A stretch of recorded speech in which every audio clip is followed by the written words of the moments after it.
Alrighty, welcome to the show again, everybody. I'm not sure what episode this is, but today I am joined by Cris Dishman, former NFL cornerback. I was at a game at Arrowhead Stadium back in 1999. You guys were playing the Lions, and you had a key interception in that game. I clearly remember when I was 20 years old. Well, So, that's a great memory by you. yeah, I'm kind of photographic in that regard, and whatever else. So, but yet I forget which garbage day it is, that sort of thing. So, holidays mess me up. But thanks so much for coming on the show. I really do appreciate it, Chris. Thank you for having me. I appreciate you having me for sure. Yeah, definitely. And yeah, so again, drafted out of Purdue University, and just I get people on here kind of tell your story. We'll see how much we can fit within the 15, 20 minutes, which is all good. But you did have a very interesting NFL journey and that sort of thing, playing with a variety of coaches. But I'll let you tell the story. Well, I was, excuse me, I'm originally from Mhm. Louisville, Kentucky, West End, Louisville. Went to DeSales High School, Catholic school there in Louisville. Then from DeSales High School, went to Purdue University. And then from Purdue, got drafted in '88 with the Houston Oilers in the fifth round, 125th pick. With that, they already had three or four corners on the team already. And I think they drafted me to be a camp body because they drafted a guy in the second round also. So back in the day, it was only about four or five corners that makes the team. Mm. So I think I was a camp body, but I end up not believing that I was a camp body. I didn't know I was a camp body, but now it's been in the profession as long as I've been in 21 years coaching. I think they draft me as a camp body, but I guess God and myself had other reasons that I was not going to be a camp body. I was going to make this team. Yeah. And ended up making the team with Jerry Glanville. My first years, I played all special teams, did every special team available. I did it. And then after that, I started playing the nickel position, and from that point on, moved into the defensive position at corner, left corner. Mhm. And from that point on, I made my mark of doing things that God has asked me to do. It's just been humble, be patient, and believing in him. So, I told myself that I was not going back to Louisville. I was not going back to Louisville. I was going to make this team, and each and every day I worked to make this team. Yeah. Yeah.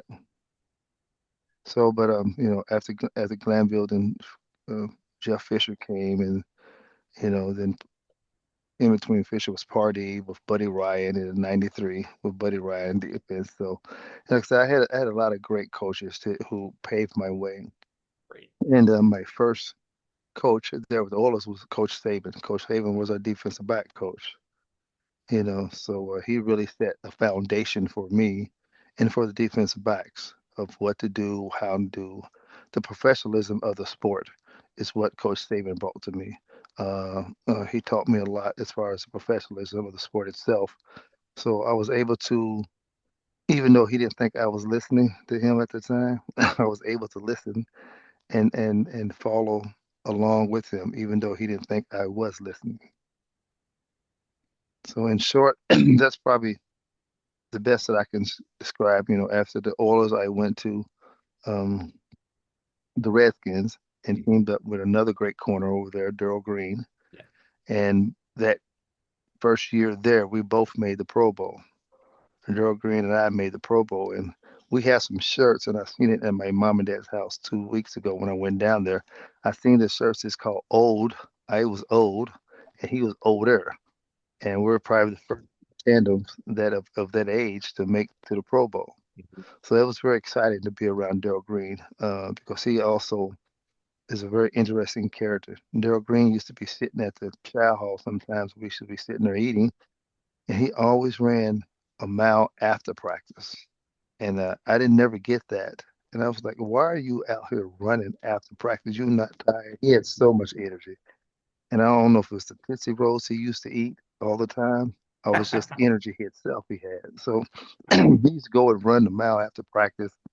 And when he said it, he used to take the lactic acid out of the body and it helped him feel better for the next practices. So seeing him do that at his age, I said, well, sure, I need to do that. So I started doing that myself, running about after practice with him. So it was great to be around a guy like a Daryl Green, a family man, a Christian guy like that. So after that, I went on to Kansas City, and then from Kansas City, Minnesota. My last year there was in Minnesota, David Green as the head coach. So a total of 13 years playing. I had a great time. Some of the teams that left a lot of friends there, and I was good and left a lot of good coaching. I was blessed to be around some very very good coaching. Even when Coach Pardee came in, he brought in Rod Perry, and there was Pat Thomas. Both Rod Perry and Pat Thomas was the DBs there for the LA Rams, and they both coached me. So I was able to be around some good defense back coach from Nick Saban to Rod Perry to Pat Thomas, and also in college, a great guy there at Purdue, Phil Bennett. Phil Bennett came in and was our defense coordinator, and he also coached DBs and stuff like that. So I was blessed to be around a great defensive back coaches who taught me different stuff. And everyone has their way of teaching. And as a coach now for 21 years, I kind of pick up on each of their ways and coach my guys the same way they coach me. It's all about technique. It's all about coaching the little things, making sure the little things are done right, and Mhm. not worry about the third and fourth quarter. You got to get through the first and second quarter to get to the third and fourth quarter. And I'm able to teach our guys the same way that they was taught me. Now I don't do as much screaming, yeah, what I did in the past. This year I try to calm it down and don't do as much screaming and able to teach guys and be able to let them understand that I'm here for them and that we're all in this together. Yeah, that has been a change in the coaching ranks, right, as time has gone on. Um, I mean, it's a different approach with the players, and that can be a 6-part series, if you will. How was it like to play with to be coached by Gunther Cunningham in Kansas City? Gunther was good. He was a defensive guy. It was he hung his hat on defense. Hmm. So like I said, and like I said, I was fortunate to have some good coordinators and some good DB coaches, very good DB coaches. So I was just able to model what they do and bring it over here of my 21 years of coaching. Yeah, you've spent a lot of time. I was going through the coaching, and you spent some time up here, up in Canada, with the Montreal Alouettes in 2018. So, what were kind of your first impressions with It was the field and everything else? it And was different. yeah, okay. It was it was very different because I wasn't used to coaching Canadian football, and um, when the guys took off running from way back, I'm like, what in the heck they're doing? And all of a sudden they crossing the line of scrimmage. I'm like, oh, this is crazy. So, but I got used to it. I had fun up there coaching. And I tell everyone that if you really want to coach DBs, Mhm. go to Canada. If you can coach the DBs in Canada, you can coach the DBs in the NFL because the field's wider. You have receivers running at you. So if you can somehow hone that in, you could be a good. Yeah, most definitely, right? And I always want to get that perspective because when you go to an NFL field, like I've been to Kansas City twice, and it's like you realize, and then you come to a CFL field, yeah, it is an eye opener. Like it's an eye opener for me reversed. It's like, hey, I just have to adjust here, and that sort of thing. And yeah, that's fascinating. So who kind of called you up for that? Uh, Coach Sherman was the head coach there at the Yes. Alouettes, and I've been on Coach Sherman for a minute, and he asked me, do I like a job there in Canada? And I was like, at first I was very hesitant because Hmm. I really I've never been up that way, and then I was like, let me just go try it. I'm sure I like it, Yeah. and as I got into it, I enjoyed it. But the first couple of days, I was lost. I was totally lost. I was like, how am I catch these guys? Because I was a press corner, bump and run and all that. Yeah. And I'm going to teach these guys to catch technique and bump and run and all that. I'm like, that's not working. You got guys running, getting 10 to 15 yards starting back, and they getting a full speed at you. And I'm telling my guys, sit there and wait and move your feet and catch them. They're looking like, that's not working. So and I found a new technique of the scooching off and opening and stuff like that. So it allowed me to grow up there more than anything. Hmm. And that's what I loved about coaching up there in Canada. I really grew as a coach up there. It's awesome. And right now you're down in Texas, I'm at Texas Southern University, or the head Texas coach here, Southern. and Yeah. it's going to my third year here. And so how's that transition been for you? You've had a lot of stops along the way, and just from a culture perspective and that sort of thing, and recruitment process, it's kind of a 12-month type of job, isn't it? Yeah, it is. The college football is totally different these days than what it was before. Hmm. And I'm happy that some of the guys are getting the money they get. Right. Maybe kind of too much, but I'm happy that they're getting money first and foremost. But it's recruiting all year round, and we have to find a way to put a cap on the money that some of these guys are getting Hmm. because some of these guys jump and get money here, then they don't you see something bad or wrong to them which is right, Right. but they take it as something disrespectful. They're gonna jump in the portal somewhere else, and then they're gonna jump in another portal here. It's just too much jumping around. Right. And I don't see any loyalty in football today. There's no loyalty back in the day. There's no rivalries back there, but everyone say had it even our Texas Southern and Prairie right. It's really not a rival because we have guys jumping from one school to the next school, so it's no rivalry there anymore. Yeah, that's yeah, I mean I follow it kind of from afar, and it's just I don't know if it's dare I say the Deion Sanders effect, but yeah, kind of one of Hmm. those things. And you know um what have you. It is a different beast than as you say, it used to be, right? So fascinating stuff. I got to ask you, which favorite stadium to play in the NFL besides the home? Uh, Yeah. the I gotta say the Raider Stadium is very interesting Hmm. of playing in there, and Philly Stadium was very interesting. You know, so those two stadium was very interesting to playing in. The Raiders, when my mom and dad was both living, they drove out to Oakland and saw us play. Hmm. And I told my mom and dad, do not wear nothing Kansas City. Well, mom and dad both diehard fans. They said, we're wearing Kansas City stuff. Well, come to find out, they was getting belched with popcorn and everything else and had hot dogs thrown at them and everything else. So it's like, I don't think we do that again. I said, Mom, I kept telling you, do not wear the team's opposing uniform at the Raider Stadium. But as I look up in the stands, some of the Raiders was fighting Raiders. So I was like, well, heck, if they fighting each other, they so how that's gonna work. But I think going into the Raiders Stadium, you have to be very prepared for it. Hmm. And it's a very fun stadium, especially if you win there. Yeah, You know, definitely. What else was I going to ask?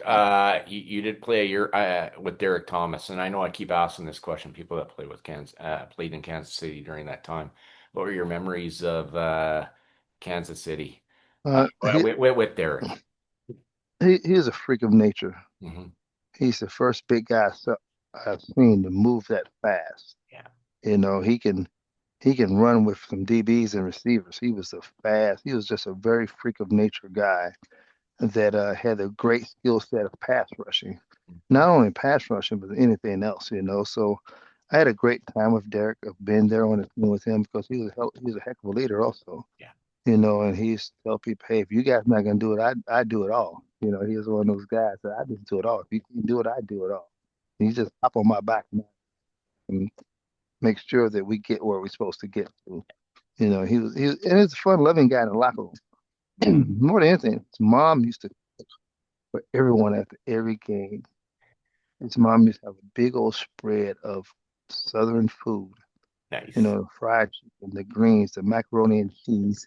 She used to have the banana pudding, have a spread, and everybody look forward to going and getting that food from her. And that's what brought our team together closely was the matter because we used to stay there for hours after the game and eat and just sit there and talk. football, talk sports, and talk about what we're gonna do next week, how we should do it, how we're gonna get the job done. So I think his mom was a very sweet and humble lady, and Mhm. she brought the Kansas City together as a team. With her. Awesome. So good. It's yeah, it's one of those things and I gotta ask, where were you when you heard about the accident? When I was down there, I our hotel was close to the airport, and so I couldn't help but think. But I remember it coming across the ticker, and I got to ask you where you were. Well, I was, even though I played with Kansas City, I kept my home there in Houston. So I was at my home here in Houston, Hmm. and I was actually out back um, feeding my horses. I had 4 horses at the time, Hmm. and when I went back up front, I saw that on the news, and it was more of a disbelief when I heard it. Right. It was more than anything. And I called around to some guys, and they said, "Yeah, it's true." And my heart just dropped for his mom and his family. Right. I know how close they were. He, even though he was 260 something pounds, he was a mama's boy. So I really went out. My heart really went to his mom than more than anything. Right on. Couple more questions. Memorable playoff games that you played in over Wow. your career, and I know there's one in the room, but Yeah, we ain't got well, time maybe about we'll leave that. that one out, right? Do you have Frank Wright on speed dial? No, I don't. Okay. Frank and I, it's crazy because that game is it's not a blur. Hmm. But it's really how crazy that game went down. It went down in so many different parts. It's crazy. Yeah. You know, the first part of them, Don BB running out of bounds. So you say if it was any um, replay then that would not be a touchdown. You know, um, Stuff like that. If it would never have happened if it was the replay it is of today. Yeah. But in our era, we didn't have replay. It didn't happen. The rest missed the call. The offsides of one of their players, but the ref didn't blow the whistle, but the play still kept going on. So it was so much freakish stuff that happened that day. It was like you got to say that it was their time to win because of the freakish stuff that's happened that day. Right. The running out of bounds, the jumping off sides, the refs eating their whistles, not blowing it, stuff like that. So, but that game has taught me a lot. It helped me to where I'm at now. Of Hmm. telling guys to never give up, don't quit. Right. Excuse me. Um, Letting them know that the game is not over until zero. Yeah. Because in that game, we was up so much. I'm loosening my pads. I'm thinking the game's over.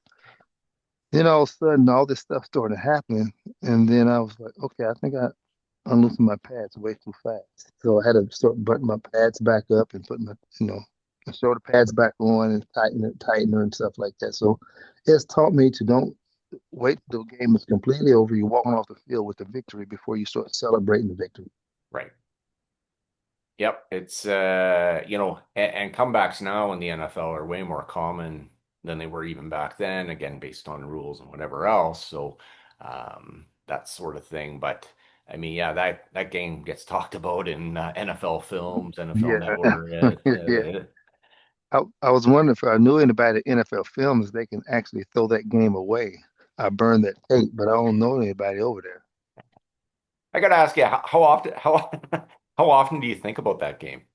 I don't. I don't, you know what I'm saying? I'm 60 years old now. That game was way back then. I've learned from that game Hmm. and I do coach from that game as of today. Yeah. Letting our guys know that don't get too happy. Just keep within the frame of what we're doing, win the game, and then we can get happy. So Yeah. that's why I use that game for Definitely. coaching. It's a coaching tool. Yeah. And maybe one more question before we exit, maybe to a part two sometime. But Mhm. role models and mentors that have helped you in your life. Well, um, my role models, I talk about the coaches I had. Your Nick Sabans, your Phil Bennett's, your Pat Thomas's, your Rod Perry's. Those coaches I had in my life, my coordinators, Gunther, Gunther, Coach Gunther, Coach Ryan, those guys was Coach Eddie, those coordinators that was in my life that have gave me the knowledge and the know-how of how to coach young men. And I think those are my role models in my life as far as anything. And my best role model in my life is my dad. My dad passed away Mm, 4 years ago. He taught me the value of hard work, yeah, which his dad taught him the value of hard work. yeah. My granddad was a jockey. And my granddad was 4'11", and he was a jockey. And I used to love going to, uh, well, I used to love going to Churchill Downs and in the stalls. They would never let me walk the horses because those horses cost too much money, and I was too little to walk. I used to go over there and clean the stalls, and my granddad used to always tell me, he said, "Oh, you're the best dog cleaner in the world." And it made me go back each and every day to want to do it and want to be able to be and want to improve on what I did Mm, the day before. yeah. And I mean, as I got now older, I'm like, my granddad was really psyching me up. So how can I be the best one in the world? The only thing I'm doing is picking up some horses. So, but he made me feel like I was the best dog player in the world. And each day I worked to please him Yeah. and work to please my dad. And each day I work to be the best of what I do. I always every morning wake up, I thank God Mm. for the day. My prayers, God, thank you for this day as I go forward, that I change someone's life. And that's why I'm over here at Texas Southern to change the life of these young men and just to get better each and every day. So you've mentioned it a few times. I think it'll be a fitting way to end. How has the Lord helped you in your life? And you've Oh, alluded to it, but yeah. yeah, that's given me this job. 'Cause Mm, I've been coordinators, I've been position coaches, yeah. and at night I used to pray for a head coaching job. And he gave me this job here at Texas Southern University. And I'm trying to do what's best for these guys here, best for the administration, best for the school here. Yeah. And last year was our first winning season in 25 years. We went six Wow. and five. So and now this year we have to build on the 6 and 5 and get even better each and every year. So I know that I'm a driver, I'm a pusher. Hmm. I don't like to take the word no, Great. because my dad never ever taught me don't take no for an answer. No is not an answer. No is an excuse. Hmm. So I don't take the word no. Someone tell me no, I'm gonna try to find a way to find a yes somewhere somehow. Yeah. So I'm always gonna move forward, and I'm always gonna push the needle forward, Yeah. and try to do what's best for others and not for me. That's so good. I mean, it's, well, it doesn't sound like your parents set a great foundation for you and you're just paying it forward and you're in step with him up above. I mean, that's huge and Yeah, it's awesome. So because good. my mom worked as a LPN for 45 years, Mm, and she worked 11/7 shift, and she used to get up, go out, and go to work. We was a one-car family. Wasn't no two cars. We was a one-car family. My mom go to work from 11, come back at 7. My dad take the car, he go to work. And constantly seeing that motion in ocean. And they were so detailed people. right. My dad was a frogman back in the day, and he was very detailed. And he used to always tell us to lay our clothes out at night. You had your chair, you had your pants over your chair, your shirt over your pants, your shoes to the right side Mm, of the chair. yeah. So and as of today, I don't have my chair in my bedroom, but I still lay my clothes out at night.